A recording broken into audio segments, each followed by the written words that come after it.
గమ్మత్తే గమ్మత్. ఈ వీడియోలో స్టోరీ ఏంటంటే న్యూజిలాండ్ లో మౌరి ప్రజలు బ్రిటిష్ వాళ్ళు ఒక ట్రీటీ చేశారు. ఆ ట్రీటీ పేరు అంటే ట్రీటీ ఆఫ్ వైతాంగి. సింపుల్ గా చెప్పాలంటే మీ హక్కులను మరియు సంస్కృతులను గౌరవిస్తాం అని ఇచ్చిన ఒక పెద్ద ప్రామిస్. ఇక్కడ మౌరి ప్రజలు బ్రిటిష్ వారు బాగా ఉన్నారు, కానీ ఒక పార్టీ పార్లమెంట్ లో బిల్ పాస్ చేయడం వల్ల మౌరి ప్రజలు మా హక్కులు ఎక్కడ బలహీన పడతాయేమో అని భయపడ్డారు. ఆ వీడియోలో మీరు ఒక డాన్స్ చూశారు కదా, ఆ డాన్స్ పేరు ఆగా.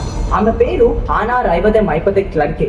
ఆమె పార్లమెంట్ లో ఎంపీగా పనిచేస్తుంది. ఎందుకు అంత అగ్రెసివ్ గా డాన్స్ చేసింది అంటే మా హక్కులని మా సంస్కృతులని మేము కాపాడుకుంటాం అని అంత గట్టిగా హాకా డాన్స్ చేసింది. దానివల్ల ఆ పీపుల్స్ అందరూ ఇన్ఫ్లుయెన్స్ అయ్యి ఆ హాకా డాన్స్ తో ఈ వీడియో మిలియన్స్ లో వ్యూస్ వచ్చాయి.